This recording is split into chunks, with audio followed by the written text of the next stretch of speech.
Welcome to Hot Chips 2023. Session 6, Interconnects.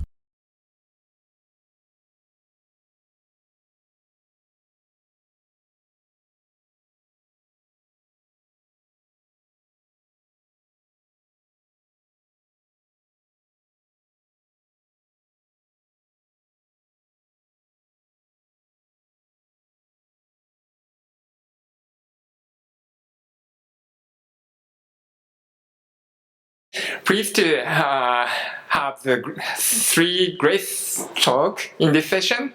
Yeah, from NVIDIA, Lightelligence, and Intel. And the first talk is going to be the NVIDIA Response Transmutable Network Processing ASIC from Kevin Deierling. Kevin Deierling is the Vice President of Networking at NVIDIA, coming from the acquisition of Mellanox Technologies, where he was the Senior Vice President of Marketing.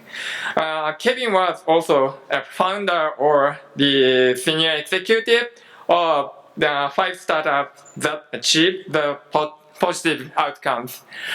Please welcome to Kevin. Thank you.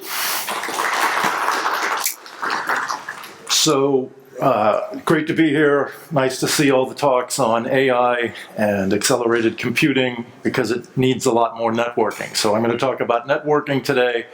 I'm representing some of our team from NVIDIA and Rice University who published some papers. In the last slide, I've got some references. We'll be talking about some new things that'll be published actually next month at SIGCOMM. So, first of all, we're talking about moving from programmability to transmutability or fungibility in terms of the resources of networking. And I'm old enough to remember sort of the beginning when the Earth was still cooling and people started working on programmable networks. Actually, everything was software defined back then. Even NetFlow, which today is a monitoring piece of software, was actually originally developed as a way to accelerate the fast path of data computing and networking. So you'd calculate a hash, look it up in a table in a MIPS processor and forward that. Very quickly, we needed to go faster, so I was involved with a chip called the Toaster, which was a little embedded processor. We had a whopping 16 cores in half micron. I was about to say half nanometer, half micron technology. So we actually started off as highly programmable, but then a guy named Andy Bechtolsheim came along and said, I want to go even faster. We actually started hardwiring things with things like TCAMs and doing longest prefix matches. And that said that if you are going to touch every packet, we need to accelerate the data path. And the control path is sort of an exception processing, and it's being handled in software. That worked fine when human beings were using the internet. But today, with machine-to-machine communications and AI now and cloud-native workloads, the control path is being accelerated in hardware. So the slow path is the new fast path. We actually need to accelerate everything. And in that environment, we need to move from this sort of non-programmable pipeline-based architecture. A few years ago, the P4 community came out, really as an extension to OVS. Some of us are scratching our heads why we needed a new one. OVS was pretty good. We could have extended that, but we've got P4 now, which is great. But it has limitations in that it's really compile time programmable versus runtime programmable. And so what we're doing now is our products are building runtime programmability with what we call transmutable resources. So all of this is happening, and I'll talk some more now about that. So the challenges that we have is that existing ASICs were fixed functions. And when we move to things like P4 and programmable interfaces, the idea of upgrading your network, changing the policies, required that you actually sort of quarantine things, move flows off into a different direction, update that, and then switch it back. And at a device level, if you wanted to do that, one way you could do it is to have a whole mirror set, a ghost set of parameters and policy engines and forwarding tables, and then flip atomically between those. So do your updates. But of course, that cuts all of your resources in half. So it's very, very inefficient. And we're really up against software data planes that, going back to that beginning of time, upgrades are straightforward. You know, new functionality is easy to deploy, so you have all sorts of abilities to do things, and your resource allocation is very fungible. So our conclusion here is that we need transmutability of the hardware as it interacts with software. And why is that even becoming more important today with generative AI workloads and real-time cybersecurity frameworks? Everything is dynamic. Things are changing constantly. We are looking at all sorts of processing. What I love is every week I come to work, something new is different. Hey, can you do this in the network? Can we accelerate collective operations in the network? Can we encrypt everything in the network? And so when we're doing that, we're using AI now in our networking. We're monitoring things continuously, and we're adapting. And so we're creating digital fingerprints of activities, devices, humans, computers, and we're being able to respond in real time and mitigate, for example, denial of service attacks or other sorts of activities, nefarious activities, and then switch back when we see that we've resolved that situation. So we are now doing network-specific extensions. Things are changing all the time. So this idea of transmutability of the networking hardware is critical. So what we've done is really based on two of our platforms. One is what we call our Spectrum, which is a switching platform. The other is Bluefield, which is a data processing unit. And we're doing dynamic resource allocation and reclamation. And so we want to be able to reprogram the behavior of packets without any hit. So we want to be able to do in-service upgrades so that we don't have to take the entire network down and then flip over. And we want to be able to add, remove, update. And to do that, we're using a form of indirection. So we have tables that we can reference via pointers, and therefore your granularity, and I'll talk some more about the tables, but you can do atomic updates simply by changing a pointer. And we also want to get full resource utilization. So you can't live by dividing your resources in half and saying, oh, you know, our longest prefix matches just were cut in half because we need to do an atomic update. So we actually want a nice small granularity to do that. And the other key thing is, of course, it needs to be usable. And the software here is critical. With our Bluefield DPU, that's a programmable data processing unit.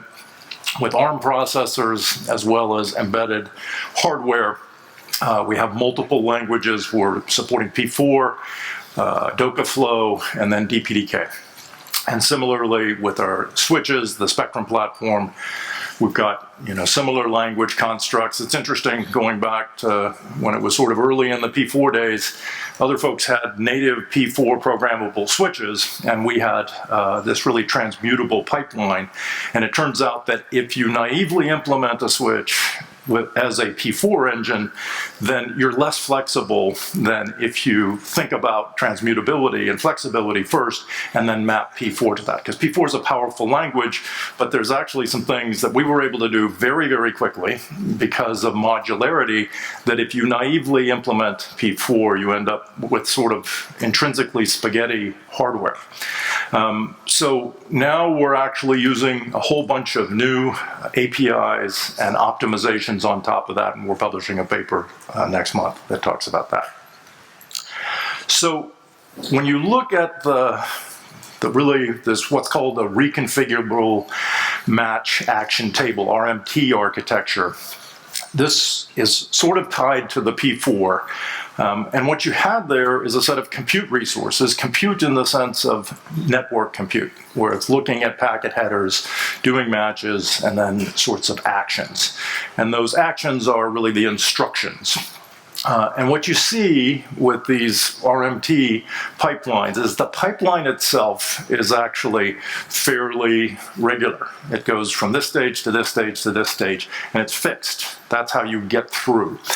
And the compute resources associated with that are integrally tied so that you have a compute and a table memory.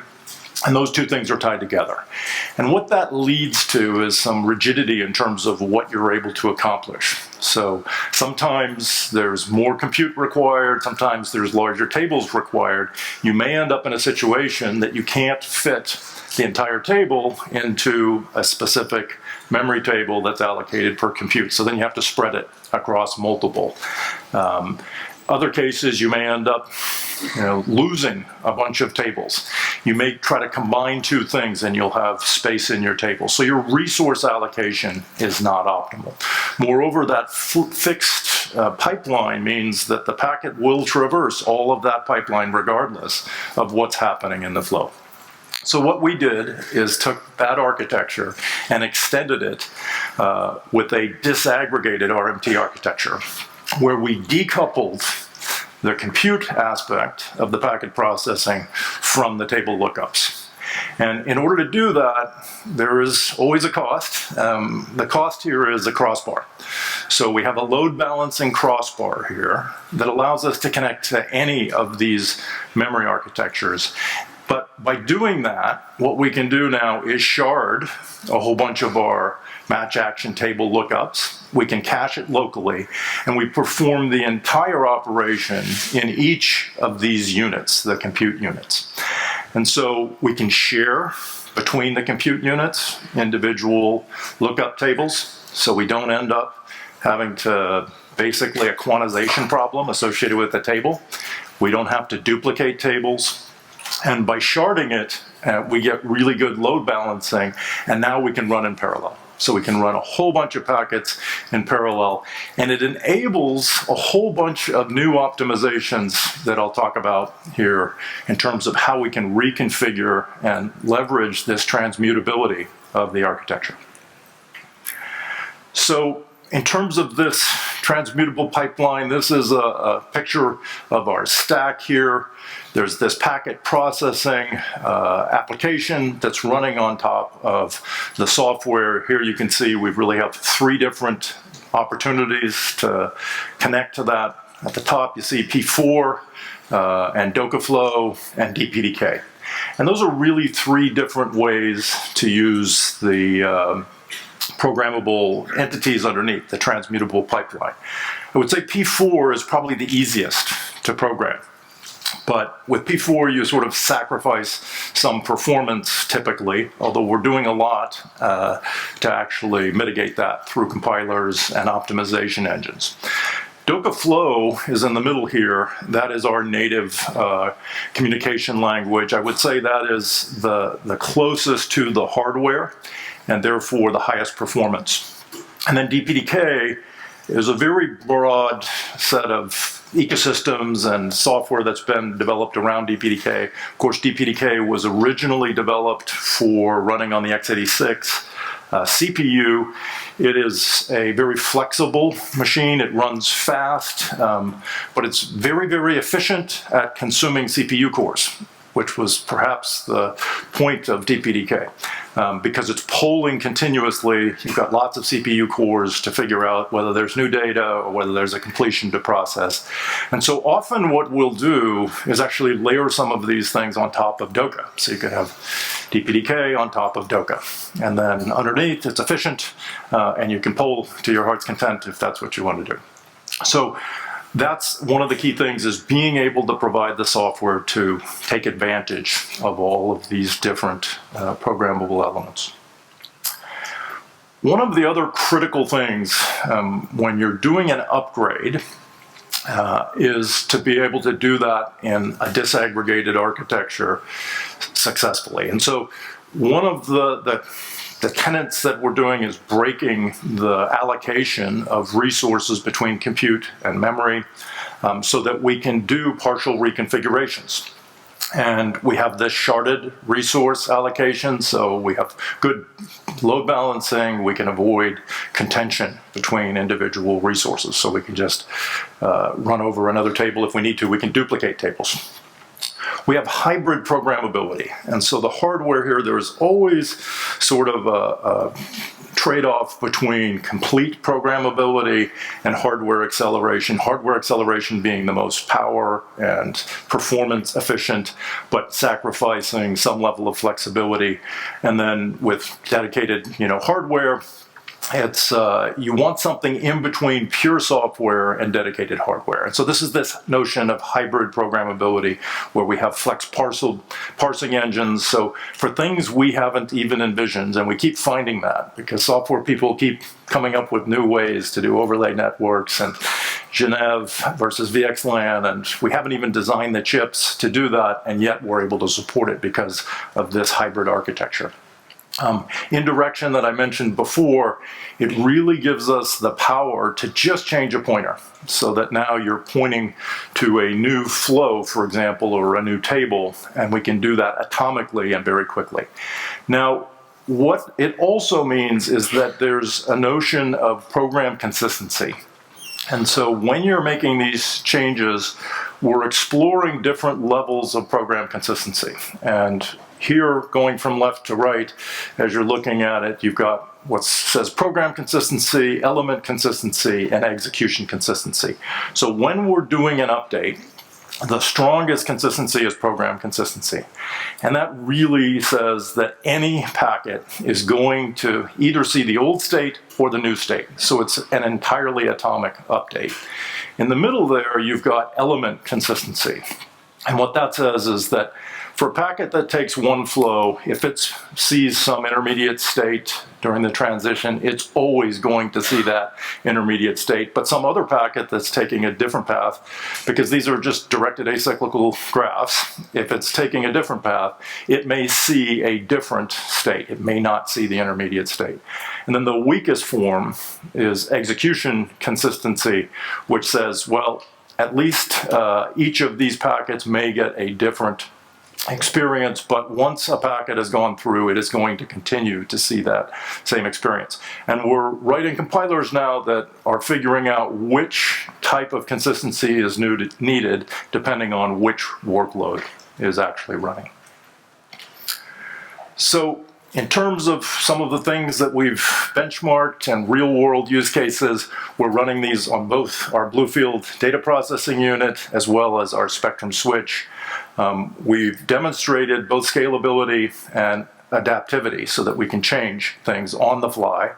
And I'm going to talk about two of these. One is some server load balancing, where we can do optimizations at runtime and switch back and forth dynamically depending on the workload that we're running and the specific data patterns that we're seeing, because those we see change over time even during a day. The other thing I'll talk about is source-based routing and telemetry, where we're actually using extensions of some of the P4 services, chaining those together to dynamically extend and contract pipelines and add new functionality. And also using embedded monitoring and telemetry capabilities to adjust the pipelines according to what's happening. So one example here, this is in the paper that's going to be published later this month. I think you can find, I've got a link to the pre-publication. It's called Pipeleon. It's a play on chameleon because I have a hard time to say Pipeleon. The chameleons can change colors. This actually changes the nature of the flow of a packet. And so in some cases, we will have that control path and the data path operations really being combined into a single cache. And so in the top there, what you see, or on the left, you'll see where all of a sudden we're getting a whole bunch of insertions. So new flows, that's a control path operation. We're accelerating that in hardware.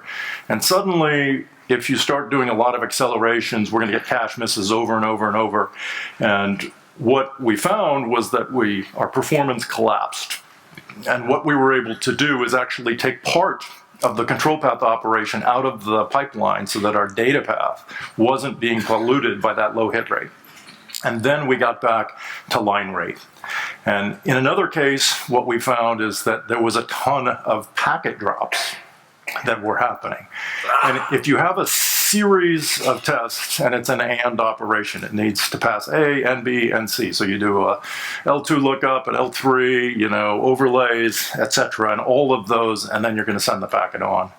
What we can find is often we may have a high degree of drops in the last stage, is the way we've built out the pipeline. And that's very inefficient because we run through all of this processing and then it gets to the last stage and we drop the packet. So wherever we can detect that, and we're actually monitoring drop counters. And there's a little bit of penalty for monitoring those drop counters, but then we can reorganize our pipeline so that the drops happen early.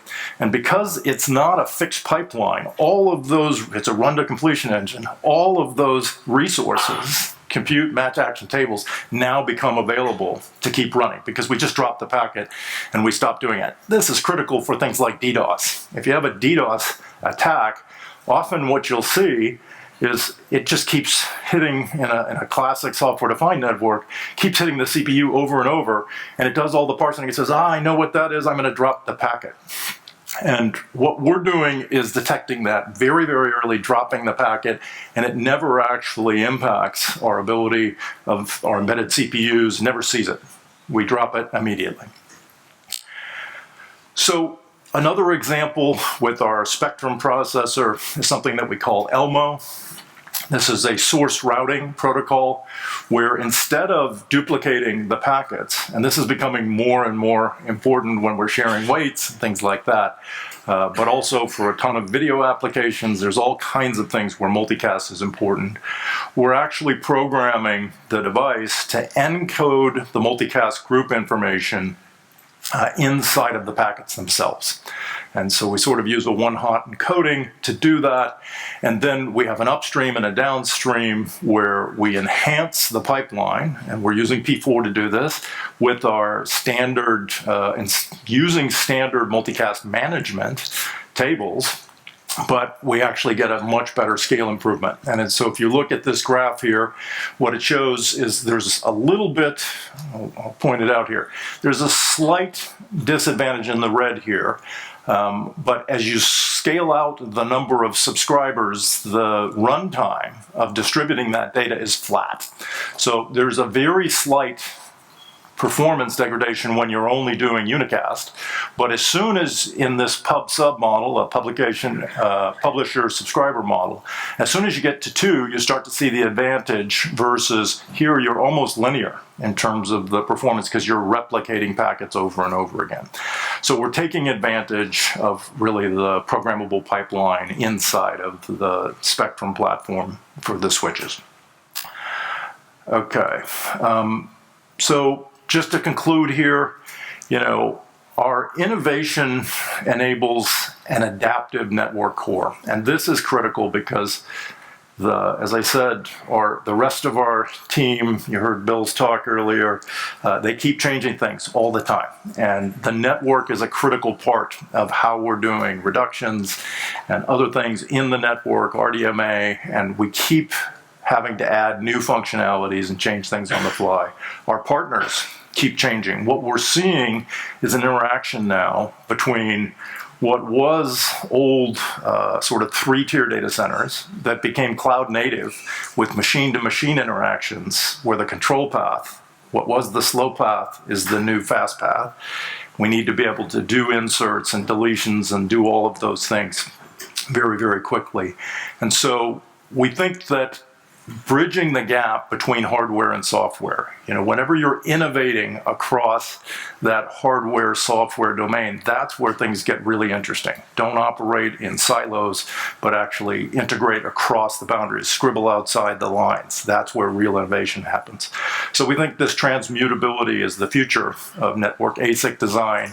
One of the things that we need to do now is explore, and that's what we're doing with that Pipeline, how do we optimize transmutable networks? It's something that we didn't really have before. We either had started with 100% software programs with things like NetFlow that became Toaster, 16 core, but all of it in software. We went to fixed pipelines with TCAMs and things like that, to programmable, but compile time programmability. And now we're really moving to runtime programmability, where it's a resource that we can change on the fly based on dynamic telemetry and other activities. So we're developing end-to-end solutions across multiple programmable network devices, and we need to provide a framework so that we can optimize performance, but also achieve complexity and scale, because obviously we need to scale these out to thousands of nodes. So this is the references to the papers. One of them published here, one of them's coming out next month. So that'll be in the link. You can look at these. And with that, I'll open it up to questions.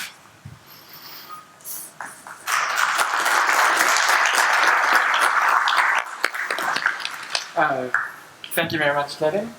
It's Q&A time. If you have any question, please stand on the mic. Yeah. Question from Slack. Okay, then do you have question in your Slack? Yeah, this is from Alisa Scherer, Hot Chips. Can you enumerate any power impact from including this transmutability in your design? Sorry, I missed it. Can you enumerate any power impact from including this transmutability in your design? Yeah, so the hardware impact is the crossbar switch. And so we have a bunch of memory resources, a bunch of compute resources. You know, Bill did a good job. I'm going to remember that number, 5 picojoules per lookup. That really doesn't change. What changes is the crossbar itself. And if you remember when Bill was talking, that kind of circuitry is relatively low on the CV squared F curve. So that memory is high, moving it across the chip. What I think is more important is we're getting much more efficiency. We're getting way more done with the resources that we have because we're using them more efficiently. So I think overall, I don't know that we've done power calculations. We'll go back and do that and do an A/B testing to give you a more quantitative answer in terms of picojoules. Thank you. Hi, this is Abhirami from AMD. So this crossbar, since it's going to be reconfigurable on the fly, so I'm assuming this is all connected throughout. All the multiple switches are connected throughout, right? And so have you done any comparison where while you're reconfiguring the flow, you issue atomic operations to change the hardware pointers. Now that's going to take some latency impacts. So have you done any performance comparisons of how much this is actually impacting the performance, or how does the trade-off look like? Yeah, so the question there is when you're doing these updates and changing the pointers, you know, how does that impact your performance? So first of all, of course, it's an ephemeral performance impact. We showed some of the data there, and the answer is it depends. As always, it depends on those consistency models that we talked about. And if you're going to do everything super consistent, then it means that, okay, I need to stage a whole bunch of things and then atomically update a bunch of pointers all at once. Versus on the other end, it says, okay, I can have a packet that comes through that's going to see an intermediate state and some other packet that comes through and doesn't see that intermediate state. So it's a weaker form of consistency. And so the performance impact of the first one might be more because you're actually taking more time to make that transition happen versus the second one where now I have to live with some potential network anomalies. This is normal. This happens. It doesn't matter. If you go back to the TCAMs, I worked on TCAMs a long time ago, and you have to deal with that as you're updating tables. And so there's always trade-offs there between consistency models and performance impact. But it is an ephemeral transition. These are not things that are happening continuously, typically. We have a question on Slack. Can you clarify the Bluefield version? Is it Bluefield 1, 2, or 3?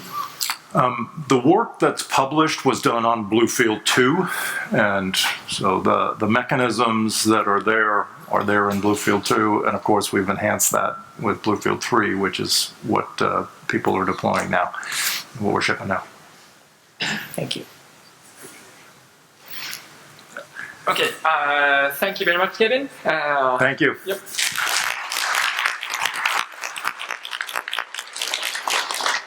Okay, the next talk is Hummingbird, Low-Latency Computing Engine by the Maurice Steinman. The Maurice Steinman is the Vice President of Engineering at Lightelligence. He has enjoyed a career in the tech industry lasting more than 35 years, working for such companies as Digital, Compaq, HP, Intel, and AMD, where he held the title of the Senior Fellow before joining Intelligence. A veteran of many successful tape-out and product introductions, Steinman has the experience in SoC architecture, SoC interconnect, memory subsystem, and energy management. He graduated Lancaster Polytechnic Institute with a Bachelor of Science degree in Computer and System Engineering, and is named as an inventor on over 50 US patents. Please welcome to Maurice. Thank you.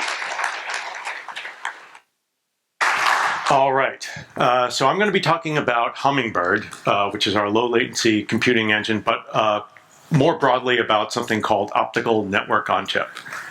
So let's get started on that. Okay.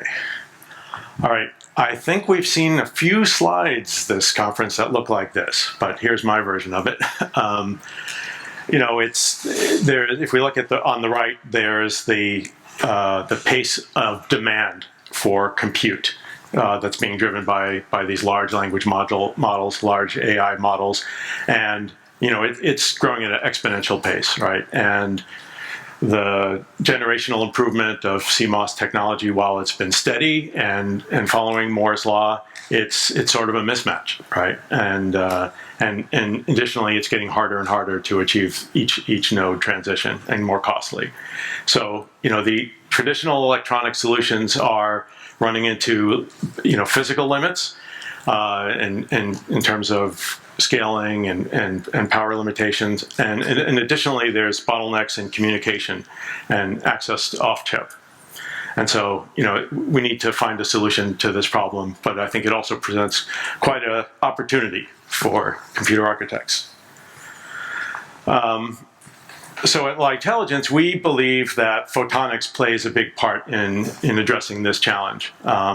I'll talk briefly about what we do at Lightelligence broadly, but then we'll focus more on the segment in the middle.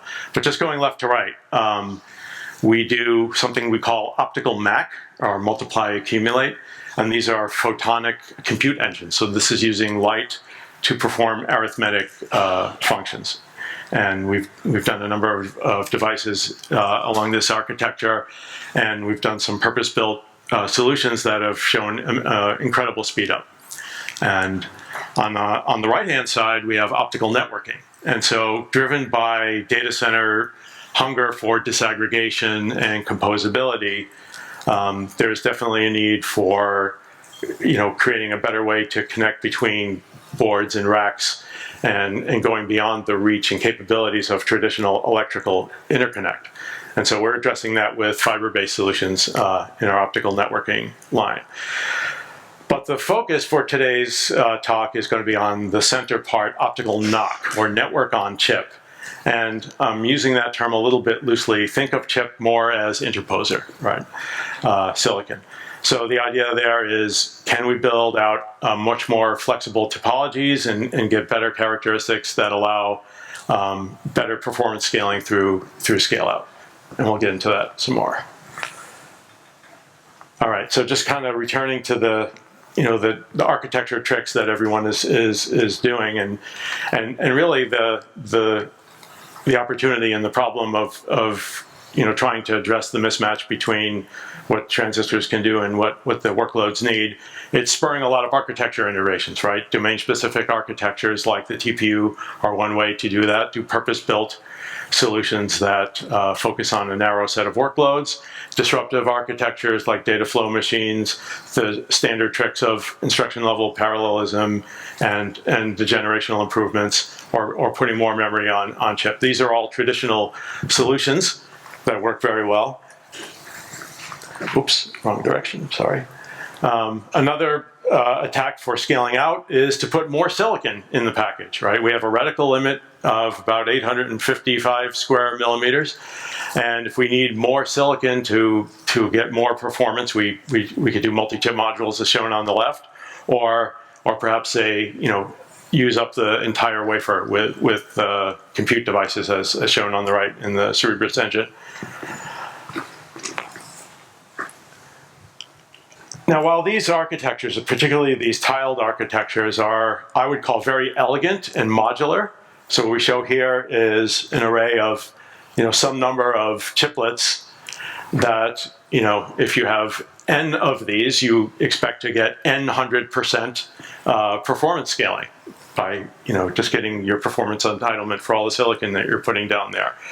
But one of the, the challenges with a purely electrical solution is that with the attenuation over distance, it becomes really only practical to do communication between nearest neighbors. And as a result, if we have a communications path, let's say there's a producer-consumer relationship from a result that's in the top left that needs to communicate to a resource in the bottom right, it has to traverse many hops. And so that creates a challenge for the software components that are responsible for allocating resources, because you need to think several chess moves ahead to try to avoid the congestion effects of producer-consumer throughout the network. And so the result is, while we would expect to see a linear trend, there is some roll-off in performance, and it's hard to accomplish the full entitlement of performance. So enter optical network on chip, or ONOC as we call it. And the idea here is, imagine a silicon interposer, or an active interposer that is photonic enabled. So instead of carrying signals between chips using wires, we use optical waveguides. And to our first order, the power and latency are independent of distance at this scale, because the attenuation is very small. And as a result, we can do much more connected topologies than nearest neighbor. And so that we could do 2D torus, wraparound, or even fully connected networks. Okay, so a little bit more about that. So it's a few topologies there: the fully connected network, or a 2D torus with the ends wrapped around, which would not really be practical with only nearest neighbor. What is shown here in the stack up on the left is two EICs, or electronic ICs. So those are your compute die or traditional CMOS devices, sitting atop a photonic integrated circuit, and that acts as our active interposer. And connectivity out of the package and power delivery to the electronic chips is through silicon vias that traverse through the photonic interposer down to the substrate. And now, again, we have connectivity that's not limited to just the nearest neighbors. And now, with that, that bottleneck relieved, because now it's a more connected network, we can get back to that linear trend and get more of the performance that we're entitled to. All right, so now I'm going to shift a little bit to talk about a specific implementation we call Hummingbird. And this is our first ONOC-powered system, and it runs real workloads. We've used the ONOC here in a single chip solution, so the connectivity is among units within the EIC rather than multiple EICs, and I'll go into more detail about that in upcoming slides. But we use it for an all-to-all broadcast. So Hummingbird is a multi-core device. There are 64 cores on the device, and there's an optical broadcast network that enables a communication among all of those cores. And we'll go into more about that. So that gives us a sort of an instantaneous update to all cores simultaneously. And with it, we've done a full software stack to enable the design. And pictured on the left is our PCIe compliant form factor card. So this here is the system in package. I have one right here. I encourage everyone to stop by our table outside to get a closer look at all of these things, as well as some of our other products. But the system in package is placed here, and then we have an FPGA that helps provide some system level functions like access to PCIe and DRAM. So let's look a little bit about what's inside the Hummingbird SIP. So if we sort of deconstruct it, at the top layer is the lid, then below that is the electronic IC, so that's our CMOS IP, compute die. I'm going to skip the middle part for a second, I'll come back to that. And on the bottom is our Photonic IC, and that provides the optical broadcast network for the electronic chip. In the middle here, we have something we call the laminate interposer, and its job is to provide power to the EIC and connectivity out to the package. If you recall in the earlier slides, we had through silicon vias to perform that function. At the time we started this project, a number of years ago, our manufacturing partners did not have a TSV solution. We do have that now, but we proceeded with the interposer approach as sort of an intermediate step. And then you can see the photonic integrated circuit, a colorized photomicrograph that shows the routing network here, and this is the fully assembled package without the lid. All right, so let's jump into the architecture, or the microarchitecture of the device. As I mentioned, it's a multi-core device. There are 64 cores arranged as clusters. So we have 8 clusters of 8, as you can see here. It is a SIMD architecture, so each core is running the same instruction, just working on a different portion of the data. And there's a centralized block in the middle that issues the instructions to all of the cores, and then they'll work on the same one on their portion of the data. But the novel part here is this optical broadcast network, which we depict as this U-shaped structure. Excuse me a minute.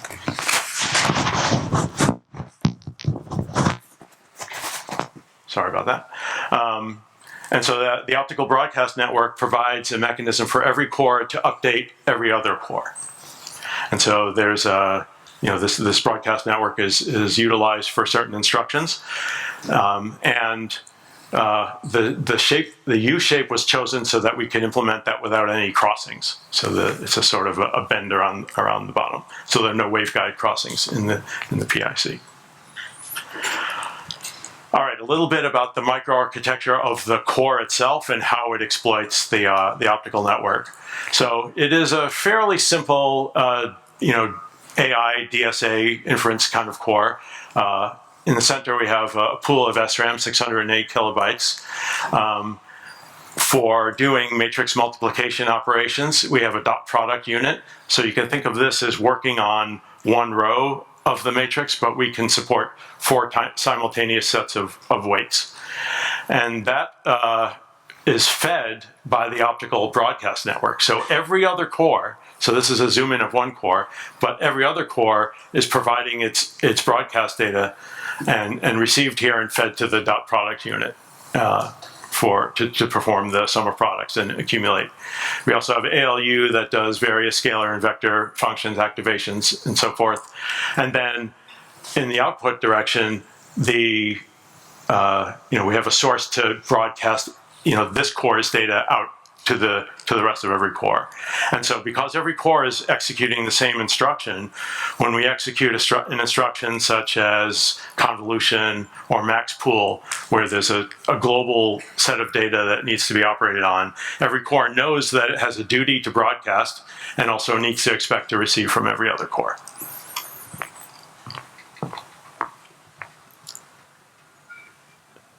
All right, just a few metrics about about Hummingbird. So it's 64 cores. The precision of the dot product unit is int 8, although the data format for storage and for the activation functions is bfloat 16. We have 38 megabytes total of SRAM on die.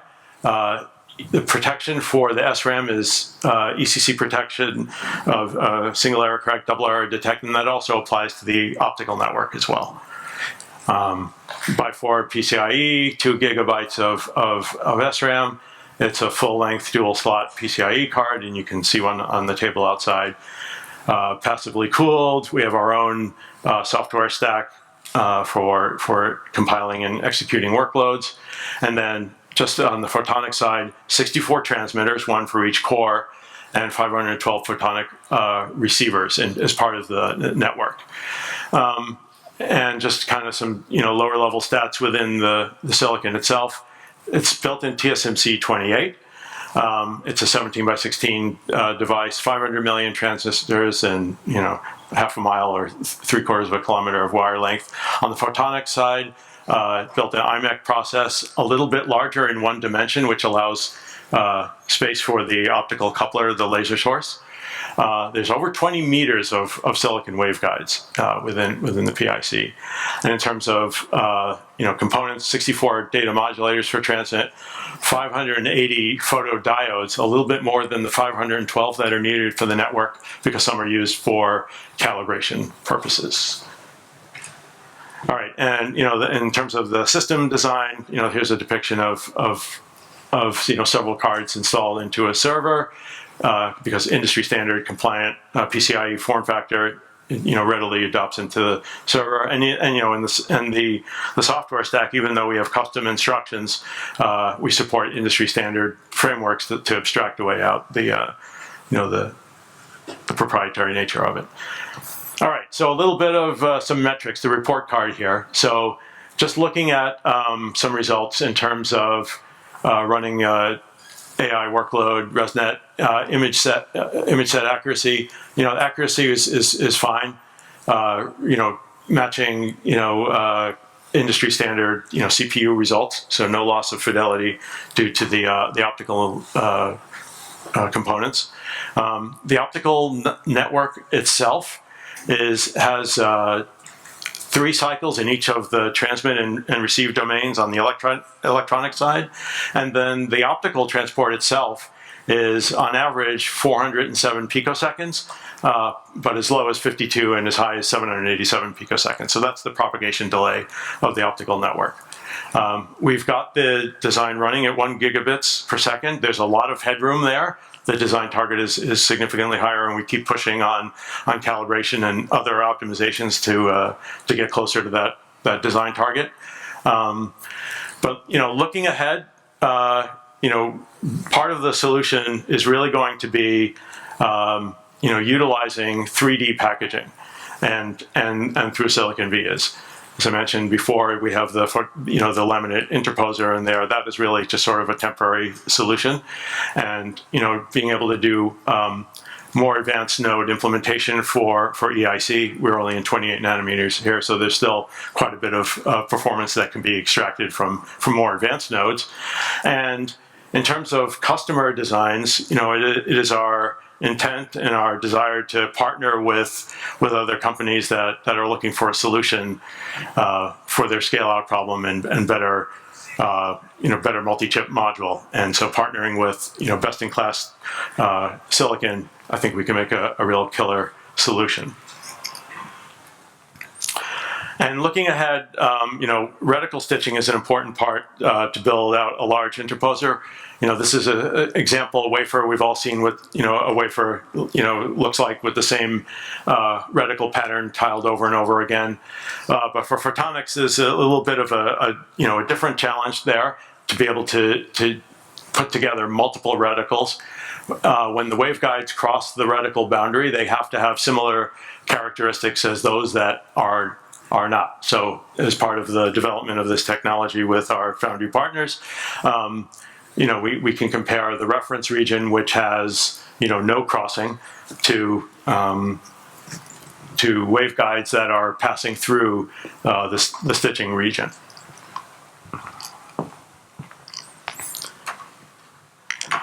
And finally, just to wrap up, we believe that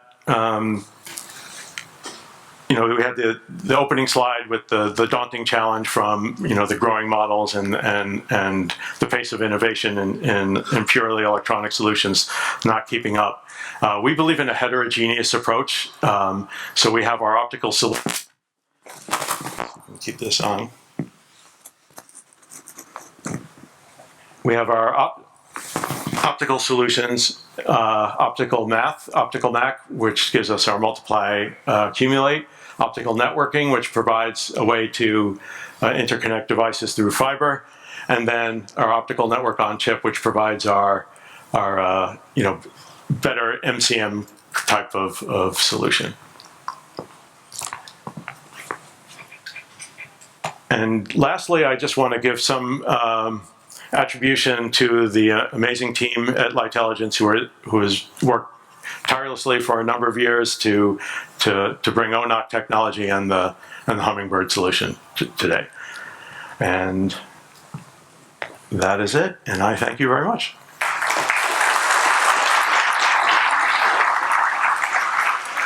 Thank you very much, Maurice. If you have any question, please line up on the mic. Yep. A couple of questions on area, latency, and energy consumption. So on area, how does a waveguide or the equivalent of a wire in your interposer compare size-wise? Is there an area overhead, and if yes, how big is it? Similarly, there is a question on the density. So what's the maximum density for TSVs through your PIC? Do you have any details around latency and energy consumption? Okay, there was a lot of questions there.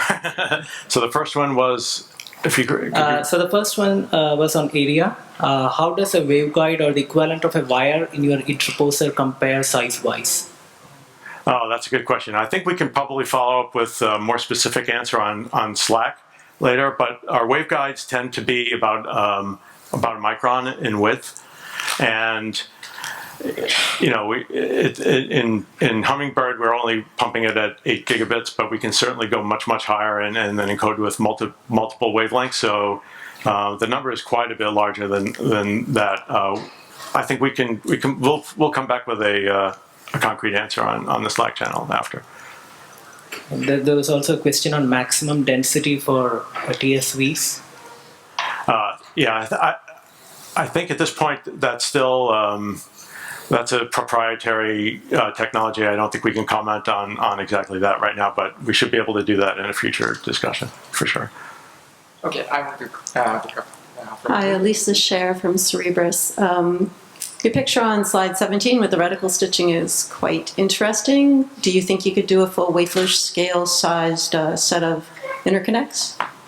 That is obviously the ultimate goal, but we're going to be starting with I would say much less ambitious than the full reticle size. I think 2 to 4 plus initially, and we'll continue to grow that out as far as we can. But at least in the near term, I would say it's closer to 4 in the next year or so. Okay, well we'll cheer you on for the. Okay, yeah, thank you. I want to pick up one more question from. Hi, Tom Amberg. I'm a physical designer that I ran into yesterday. Oh yes. And so the thermal.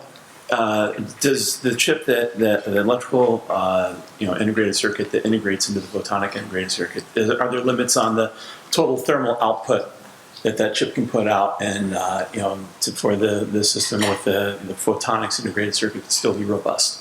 I hope I put that right.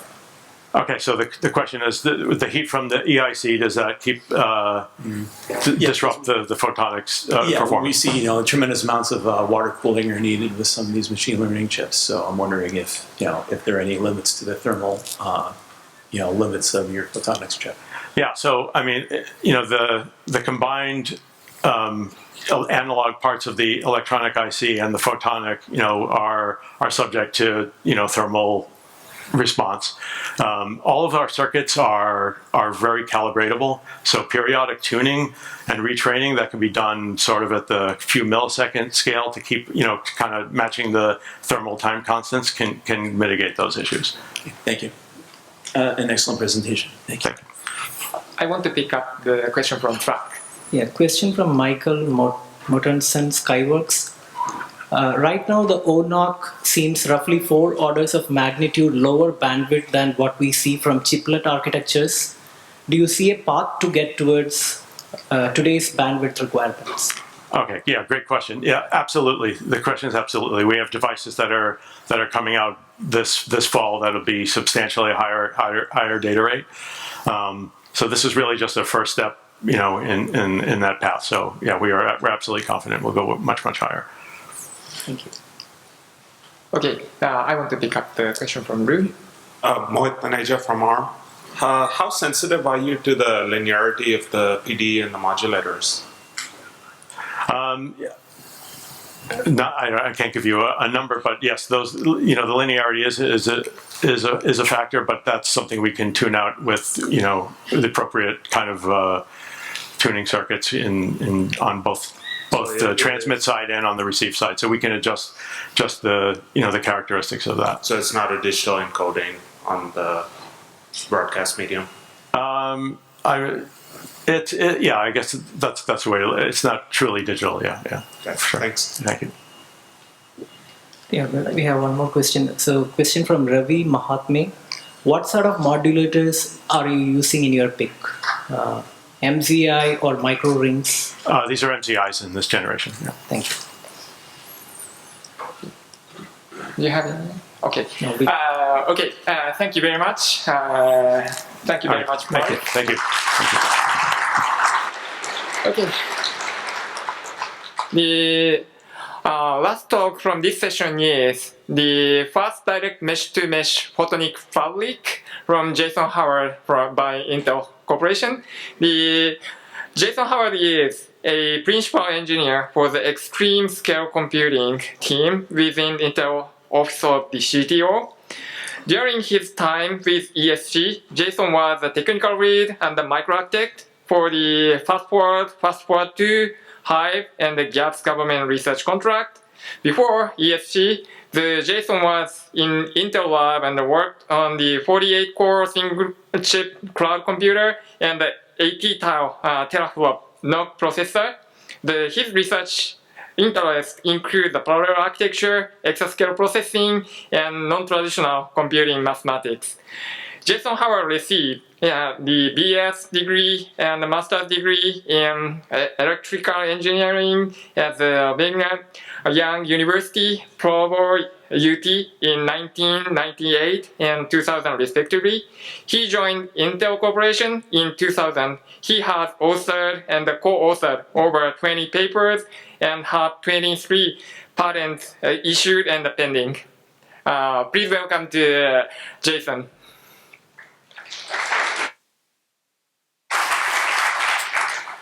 Thank you very. Am I on? I guess I'll assume I am. Thank you very much for your attendance and especially for your attention. I'm pleased to come in today and talk about our first direct mesh-to-mesh photonic fabric that we did at Intel. But before I begin, I'd like to recognize the great team that we had working on this project. It was very diverse geographically, culturally, and we had lots and lots of different research agendas on it. So I want to recognize them. So I'm going to begin today by first outlining the key motivation that we had with this project. I'll go into the technologies that we developed and dial in closer on the actual architecture and the overview of our photonic mesh. I'll then talk about the testing and characterization we have for our die, and then give a brief summary to wrap everything up.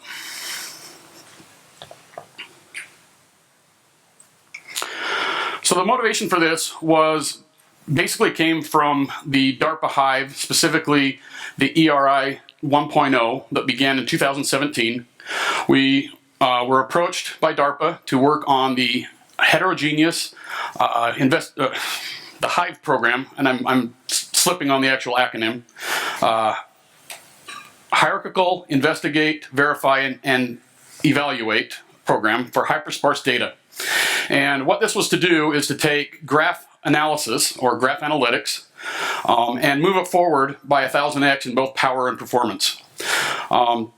We wanted to take this not this from a research stage, but to say move it from classifying what we see in the graph data to understanding how it can be actually used, especially as we're moving forward within AI and other type of compute paradigms.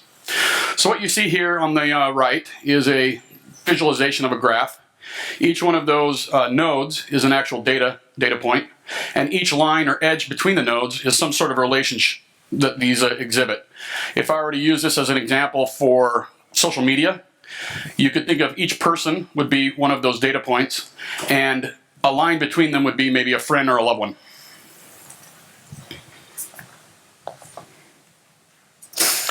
So when we began the project, DARPA gave us several workloads that were indicative of the way the graph processing works, and we started taking a look at them, deconstructing them, and trying to understand where the bottlenecks were and where the issues resided.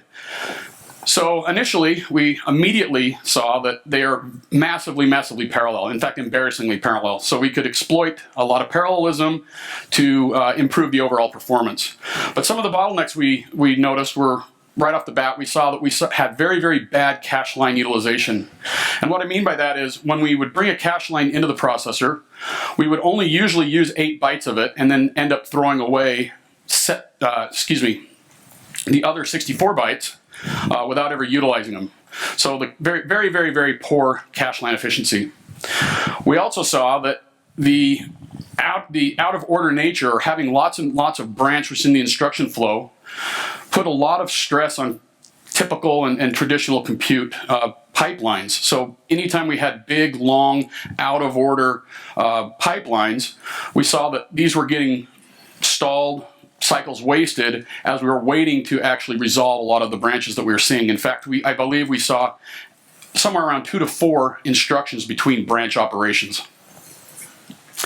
We also saw a lot of pressure being put on the memory subsystem. This is through long chains of dependent loads where we were saying I need to go to D of I to look up a pointer that's going to C of I that's going to a pointer here, and then I'm going to store this at another pointer, and so we're jumping through lots and lots of huge memory spaces, once again thrashing our caches, and once again putting pressure on that memory subsystem because we're only really using 8 bytes of the entire word line through our memory bandwidth.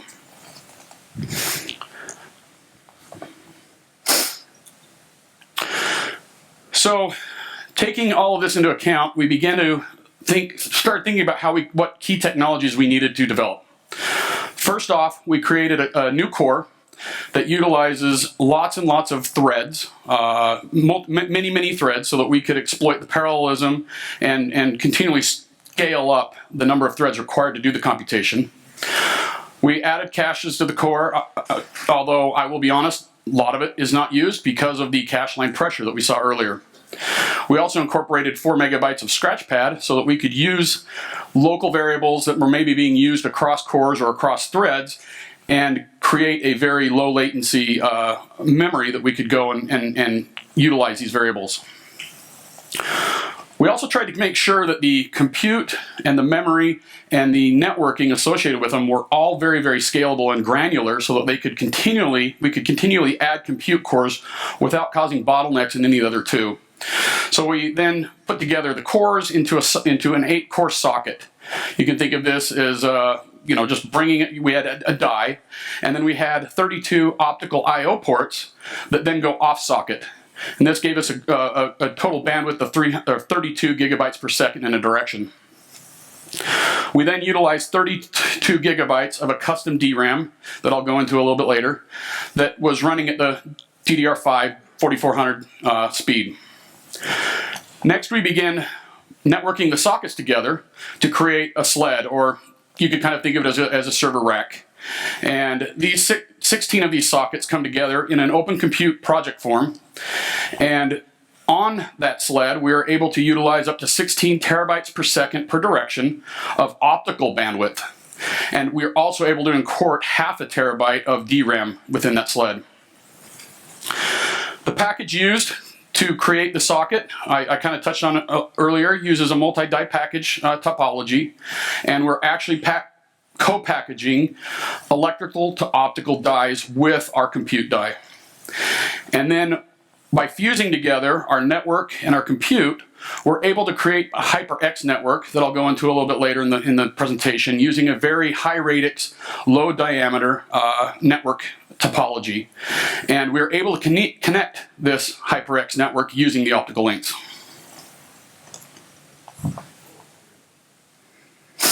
So here's a kind of cartoony diagram of what our die architecture looked like. You can see we have the 8 cores in the middle. And inside each of those cores we have 6 different pipelines. 4 of these pipelines we call multi-threaded pipelines, and they're targeted to be able to run 16 threads concurrently. We use a barrel-like processing technique where only one instruction per each of those threads is ever in the pipeline at any given time.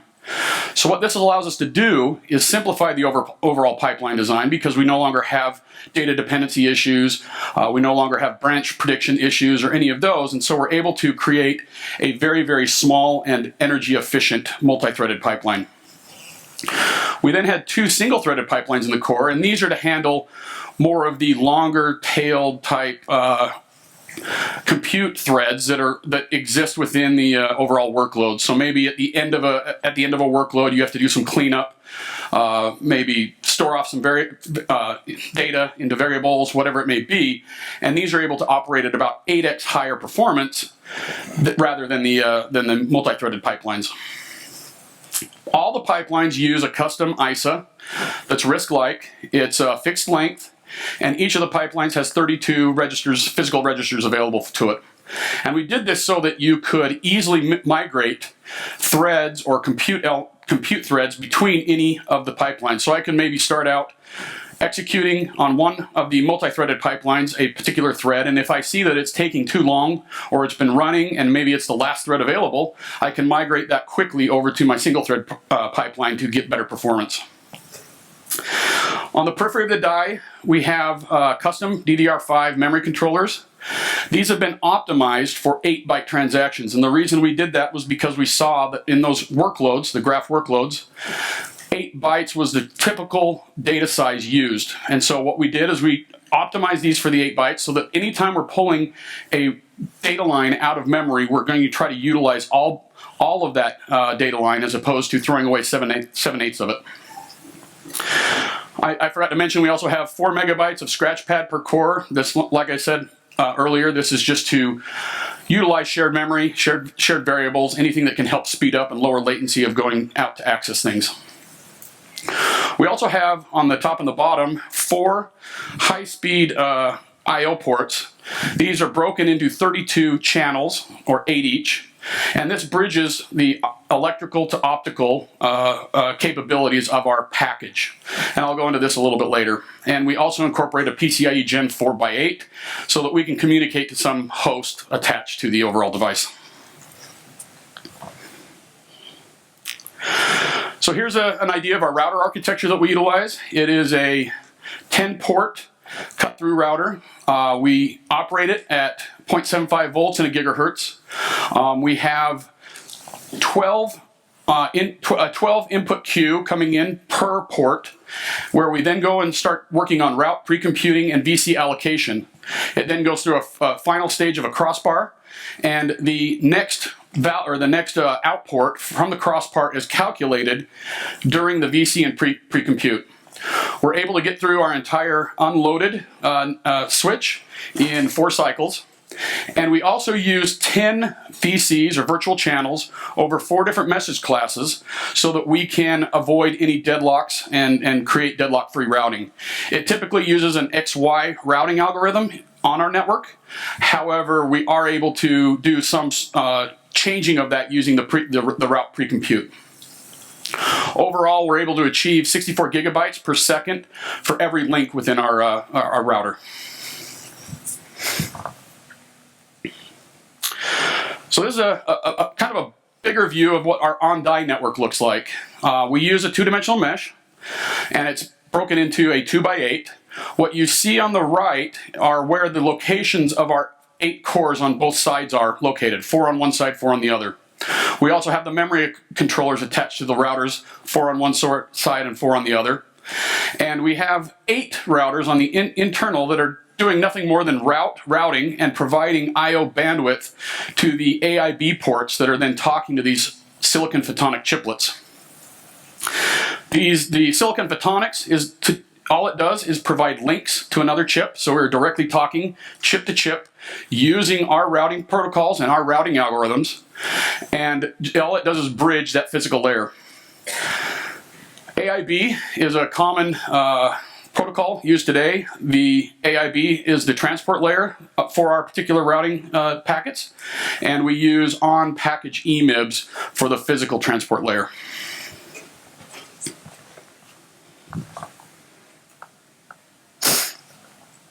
So what we're able to do with this is we're able to extend our on-die network and move it off package and create what we call a HyperX network.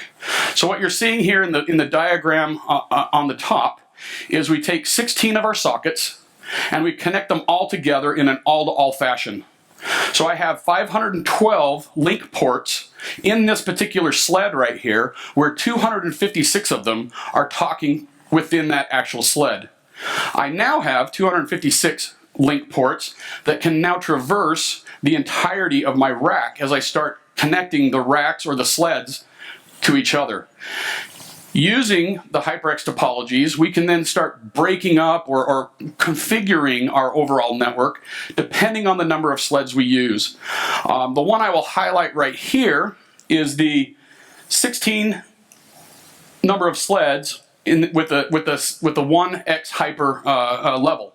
So what you can think of here is I've got my 16 by 16 sled of all compute cores. I now want to do that in a three-dimensional manner across my rack. And what I'm going to do is take every single core at a given location, let's say core 0, 0, or the bottom left core of my sled, and I'm going to have it connect in an all-to-all fashion across all 16 other sleds at core 0, 0. And likewise, I'll do it at 1, 1. I'll have it connect all of the 3D fashion of the 1, 1. And so I've created this hyperly connected rack of all of the cores that I have here. What this allows us to do is have very, very low latency hops, both from the optical and the on-die network, and we create what we think of as a pass-through router that creates switch disaggregation. What this allows me to do is get rid of any external switches within my racks, and I actually have extra connectivity to go from rack to rack if needed. Overall, we're able to take this type of HyperX technology, or HyperX protocol, and we can scale up to over 100,000 sleds. And we can do that within 3 HyperX levels. And to kind of visualize what this means is the number of optical hops I'm doing from package to package at the worst case scenario is only 4. If I translate this into overall latency, this is somewhere around the 330, 340 nanoseconds. So I can have over 2 million of my cores directly connected to each other using the HyperX level 3 and be able to talk from one to the other in under 400 nanoseconds.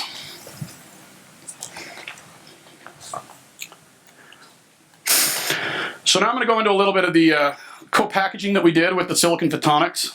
What you see here is the actual package. You see the 4 electrical to optical die on the edge. And some of the things that I would point out here is on the left and the right side of those connectivities, you can actually see what looks like little tiny channels. These are the V-grooves that we used for the optical alignment as we were doing the optical placement. Some of the challenges that we saw on this was just number one, once we got everything aligned and working, there was a lot of fiber attachment issues where they would just pop off because these are brittle fibers.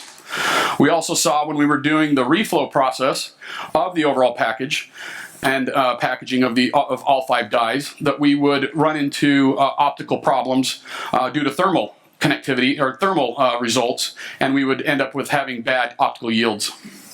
So in conjunction with our partners and within Intel at ATDD, we were able to develop new materials that were at a lower thermal barrier so that we could then package all of these things together.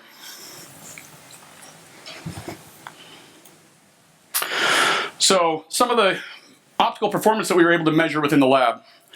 What we did is we took 2 measurement points on die and we ran a common source synchronous clock to both test setups. This was running at 1 gigahertz, so we could calculate very exactly the latencies going from one core over the optical link to another core. And since I knew these actual latencies, I was able to then back calculate what is the traversal of or the time of flight over that fiber. And you can see that the core to AIB routing was about 35 nanoseconds. We have the AIB RX TX, and then we also have the AIB to core routing of 33 nanoseconds. And it's a little bit easier there because you no longer because of the route compute going on within the on-die network. But overall, we were able to take 2 measurement points, one at the crossbar within one of our routers and one at the core interface. And using this back calculation of both, we were able to achieve the same number, which was 5 nanoseconds across across the fiber. We also were able to measure 16 gigabyte per second per direction of single fiber bandwidth. The target for this was 32, and we're still testing to make sure that we can try to achieve these higher bandwidths. But overall, very happy with the fiber and the optical network. Here I have some of the measured power numbers, both for performance and power. You can see on the chart on the left, I'm scaling my voltage as I go from, it looks like 0.65 all the way up to 0.9 volts, and you can see the overall frequency, or the Fmin, or the Fmax I was able to achieve as we started scaling these voltages. This, by the way, is done without any of the silicon photonics enabled right here. This is just for the compute die. You can then see the overall power that I saw as I was continually increasing the voltage, and overall, when we ran at 0.8 volts, we were able to achieve about 1.35 gigahertz as our Fmax, and it consumed about 37 watts. When we then started running workloads and incorporating the silicon photonics into the power measurements, we get the chart on the right, which is the bigger power breakdown. And what you see here is it's running a typical workload.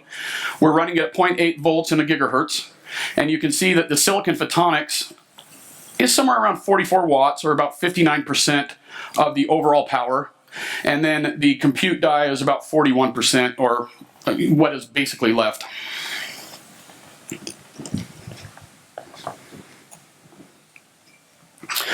So because we were able to scale up the number of cores and create this very nice granular compute network and memory system, we tried to start scaling up the number of cores and taking measurements on what we could do this. And some of these are through simulation, because this is still work going on in the lab. But overall, you can see as we scale, and this is on a log scale, using the workload sparse matrix multiplication, I'm able to scale from 1 core all the way up to 10,000 cores. And you see that this is almost near perfect linear scaling. This led us believe that, okay, we're doing something right here, because we're not running into a lot of the bottlenecks. We're not running into any of the issues that we were seeing earlier on some of those workloads. We also, now, not all of the workloads that we ported to the system worked or scaled this perfectly, but every one of them was a continuous linear scaling, meaning we didn't plateau on any of them or run into any of those bottlenecks or any of those issues that we saw.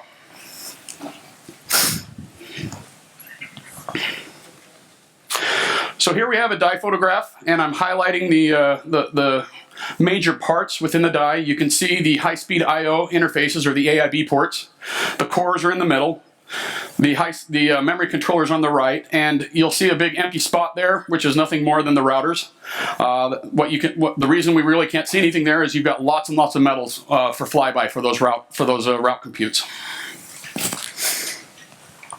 I'll mention this was done on TSMC 7 nanometer FinFET process, 15 metal layers, and the actual die area was 316 millimeters square.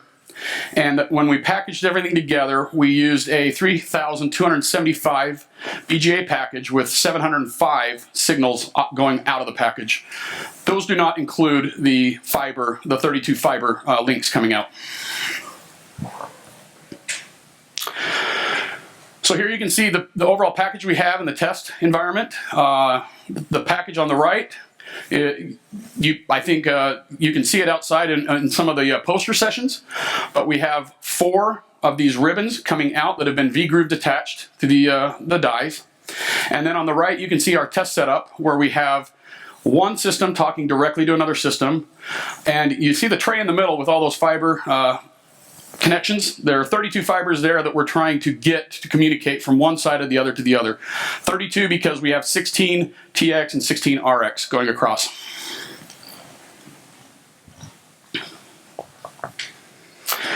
So in summary, I've talked to you about the 8-core processor that we created in 7nm FinFET. In this processor, we have over 500 concurrent threads that we're able to execute in parallel.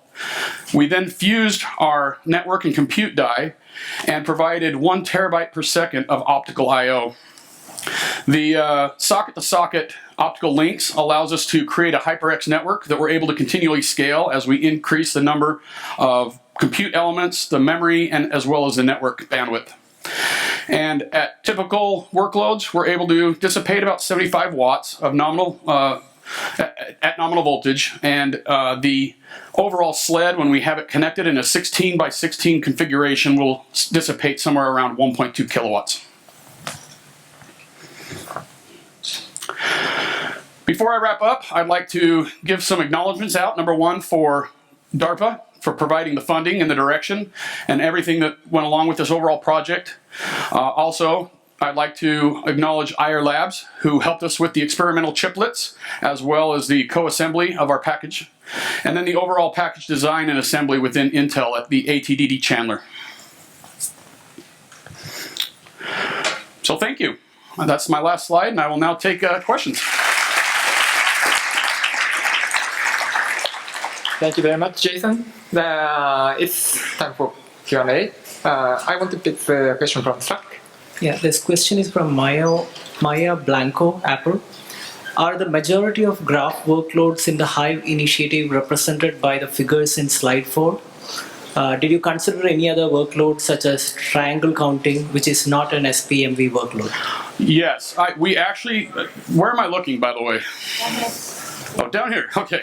Yes, we had over 90 different workloads that we ported to the design. A lot of those exist on the Graph 500, but we wanted to try to make sure that we were porting over workloads that DARPA was thought was most important and most critical. So that's why you saw SPMV, but Triangle was ported over, Louvain, many other graph indicative type workloads. Okay. Yep. Mike from the left side. Yep. Thanks. Jen Lee at Future Way Technologies. Great talk, but please correct me. This is probably a dumb question. I was wondering about the longest length of optical fiber in the system. Very good question. Yeah, my calculation goes follows, right? So in the cable is 70% efficiency, so that's like 0.2 meters per nanosecond. You have 4 hops. Let's say they're equal distance. For the worst case, that's like up to 100 nanoseconds per hop times 0.2. That's 20 meters. Is that how big the longest? So you're kind of thinking of it in the wrong way. We can go much further than 20 meters on our optical links. We were, I think, on those measurements going 5 nanoseconds across 1 meter. The overall time in route is usually taken up in the on-die routing. So you saw that we had somewhere in the neighborhood of 110 nanoseconds going from one chip to another chip. Most of that time, only 5 nanoseconds was spent in the actual fiber. Most of it was crossing the electrical to optical domain and going across the on-die routing of our internal compute die. I understand. That makes the distance even shorter, right? Well, I mean, that was the overall, what we measured was 1 meter at 5 nanoseconds. So Could we go longer? Absolutely. There's no reason. It just would have increased the overall measurement for the time of flight on that optical link. Okay, maybe we should take it offline. But Okay. Okay, another mic. Nick Wright, Lawrence Berkeley National Lab. I have two questions. First one is short. What's the largest size of system you've built? The largest system that we have built? Right. Right now, I believe it's 2 test beds talking to each other. The reason for that is money. If people want to give us money, we are more than welcome to build these things out. There's a complexity level there in the number of fibers that we can attach, that we can actually connect up when we start connecting or creating our HyperX network. But we have solutions to all this. Okay, thank you. The second one was, can you talk a little about the architecture of the chip? You didn't say if it was x86 or not. It's not. I mentioned that it's a RISC ISA. It's a custom RISC ISA.